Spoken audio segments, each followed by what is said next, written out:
I recognized an old popular hymn. I suppose you wouldn't be able to guess it, would you? Anyone want to try? Faith for fathers? No, but it starts with the word faith. Oh. Faith is the victory. Oh. So this is how the words go. Encamped along the hills of light, ye Christian soldiers rise, and press the battle ere the night shall veil the glowing skies. Against the foe in vales below, let all our strength be hurled. Faith is the victory, we know, that overcomes the world. And then the chorus, faith is the victory, O glorious victory, that overcomes the world. To him that overcomes the foe, white raiment shall be given. Before the angels he shall know, his name confessed in heaven. Then onward from the hills of light, our hearts will love aflame. We'll vanquish all the hosts of night in Jesus' conquering name. Faith is the victory that overcomes the world. That's what the verse in today's text is saying. This is the victory that has overcome the world, our faith. Great is that promise. So God's telling us that our faith is a mighty, strong thing. He gives us power in the world that we wouldn't otherwise have. In Hebrews 11, there's a great chapter of faith in Scripture as well. The author of Hebrews tells us about the faith of people like Abraham, Isaac, and Jacob, Moses, and several others. And then the writer goes on to say, what more shall I say?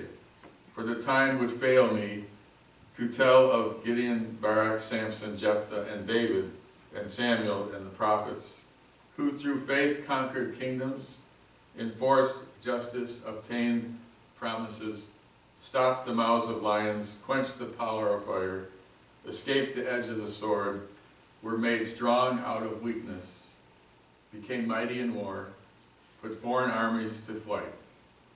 Women received back their dead by resurrection. That's the 11th chapter, 32 to 35. So what do we think of that?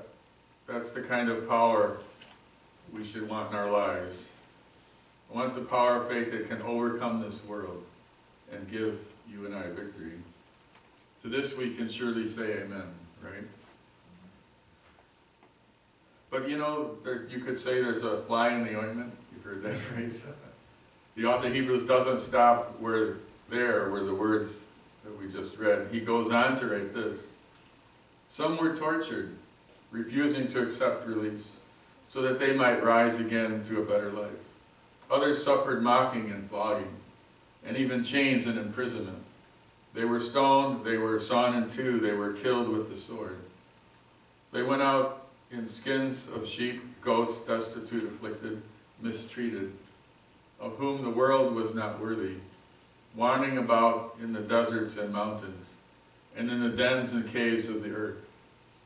That's verses 36 to 38 in the 11th chapter.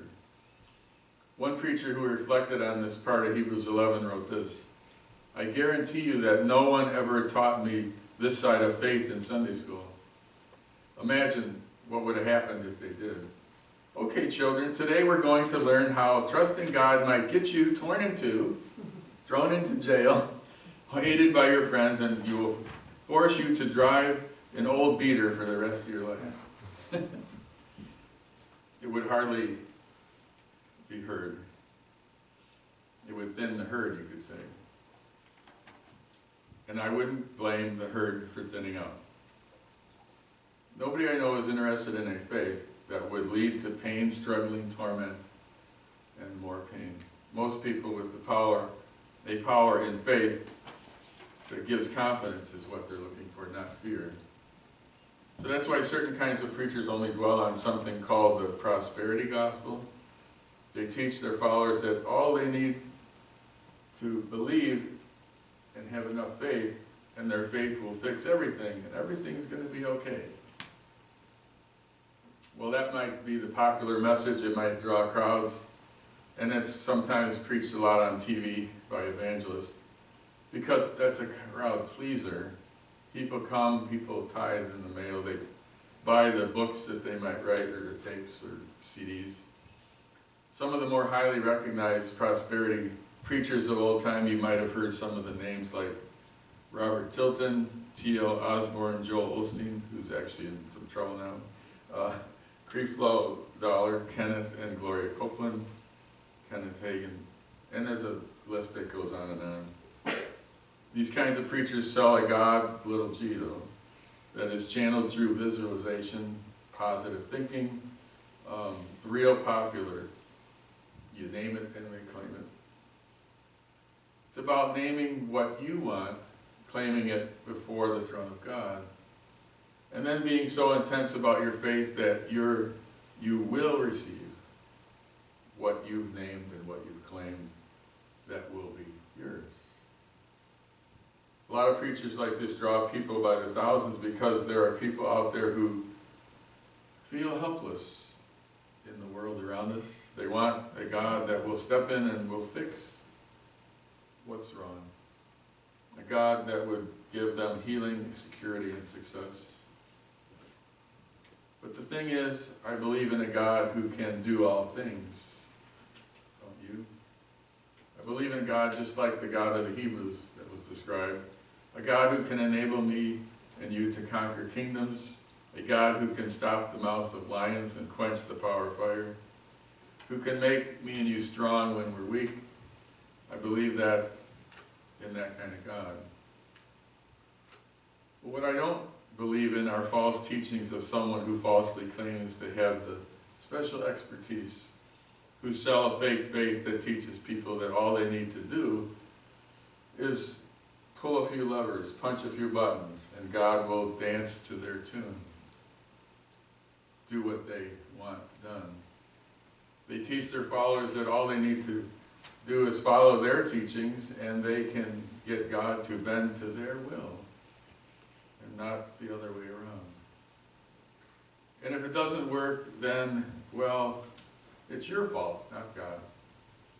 If you had only learned to visualize success like they taught, if you had only learned to practice positive thinking the way they told you to, if you only had properly named it in true faith and then claimed it in true faith.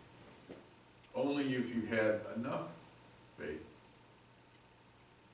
If you didn't get what you prayed for, it was your fault, they'd say. You just didn't have enough faith. I once heard about a radio program that people would call into, and the host had a simple, soft, gentle voice, kind of like a grandfatherly voice. So he reassured a lot of people and was comforting them. One of his callers that night was a woman who said she'd been attending one of those kinds of churches that I just talked about, and she explained that she was blind, and some of the people she went to church with said that if she had enough faith, God would heal her of her blindness.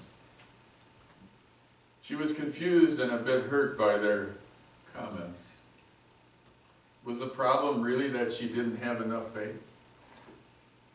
The radio host smoothly comforted her and then asked if she had one of those white sticks that the blind use to find their way around. And she said, yes, she did. Well, the next time someone says to you that if you had enough faith, God would heal you of your blindness, you take that white stick and wrap it upside the head. Then you tell them, you know, that wouldn't have hurt if you had enough faith. The whole mindset behind this kind of preachers and churches is that faith is a tool you can use to get what you want. And if the tool doesn't work, it's because you're at fault. You obviously didn't have enough faith. Because if you had enough faith, then you'd be healed, you'd become successful, you'd get the job you wanted, you'd never suffer or feel any pain at all, and all would be right in the world. For these false teachers, faith fixes everything. True faith never lets you down. It makes it so we never suffer, we never fail. Well, if that was true, did Paul not have enough faith? He was beaten and stoned and run out of almost every town. Did the apostles not have enough faith? Every disciple except John died a martyrdom death. Did Jesus not have enough faith? He ended up on the cross and died a terrible death. Just before he was betrayed, Jesus spent a long time in the Garden of Gethsemane and prayed about his impending crucifixion and death. Do you remember what he prayed? Father, if you are willing, remove this cup from me. Nevertheless, not my will, but yours be done. Luke 22:42. You see, godly faith is different than what these other preachers preach. Those preachers teach that true faith is when you hand God a sheet of paper and it has all your requests on it, and then you believe, actually you expect, that God is going to do what you want. Well, you know that's not biblical faith. Biblical faith is when you hand God a blank sheet of paper and then you tell God, not my will, but yours be done. Here's a blank sheet of paper. I trust you to fill it in with the things that you want done in my life. Granted, I'll still make my request known to God. I'll still tell him what I'd prefer to see done in my life, but I won't feel like I can corner God into a promise he didn't make. For Jesus never taught that said, name it, claim it, kind of foolishness. He told his followers in John 16:33, in this world you will have trouble, but take heart. I have overcome the world. Jesus never taught us that life of faith would be filled with sweetness and light. Jesus never taught that a life of faith would always be painless and comforting. In this world you will have trouble. So what part of that phrase don't they understand? If you don't understand that one basic truth, you're going to be one disappointed puppy, you think. In fact, understanding the truth can lead to a warp of your attitude toward God, to the point that you end up building a wall between yourself and him. A wall that may ultimately intimidate you to the point that you walk away from God. Some years ago, there was a conversation going on with a guy on Facebook. He was a Christian, but he was always a little argumentative about things. And one of the things he wanted to argue about was some of the promises of God. He seemed to focus on the promise about God's faithfulness in the Psalms. And he seemed to be offended that it promised that the Psalms painted God as being willing to protect us from our enemies. He didn't accept that because he'd experienced too much pain and suffering in his life. So people got the impression that his wife had divorced him, and that some of the churches he'd been in had been kind of rough on him. Life had been harsh and uncomfortable, and he was angry. He was too religious to turn his back on church, but you could tell he was angry with God. God hadn't answered his prayers when he had thought God should have. And so he didn't think God cared whether he believed or not. His faith was no victory because his faith didn't stop the world from beating up on him. But his problem was that he wanted God to do things on his terms and on his timetable. But it doesn't work that way.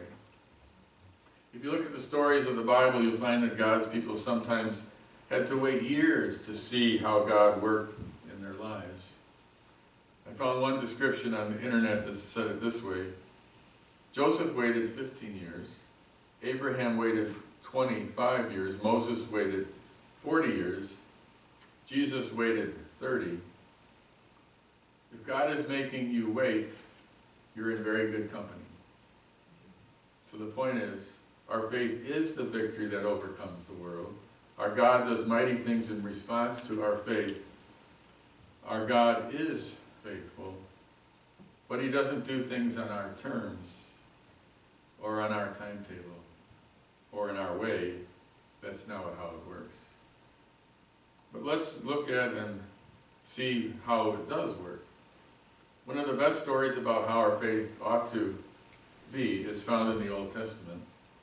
It's the story of Shadrach, Meshach, and Abednego. Daniel 3:1, we're told that King Nebuchadnezzar made an image of God 90 feet high, 90 feet wide, and set it up on the plain of Dura in the province of Babylon. Everyone was commanded to bow down to this image, but Shadrach, Meshach, and Abednego refused to do that. They were then hauled before the king, who said they would have one more chance to bow down to his idol, or they'd be thrown in the fiery furnace and die. Of course, their response was classic. "Oh, Nebuchadnezzar, we have no need to answer you in this matter. If this be so, our God whom we serve is able to deliver us from the burning fiery furnace, and he will deliver us out of your hand, O king. But if not, be it known to you, O king, that we will not serve your gods or worship the golden image that you have set up." In other words, our God can rescue us. But even if he doesn't rescue us, we still won't bow down. And of course, we know the rest of the story. The king was furious, commanded that the fire be made 7 times hotter than that normal, and these 3 young men be cast into the fire. And God rescued them from the flames.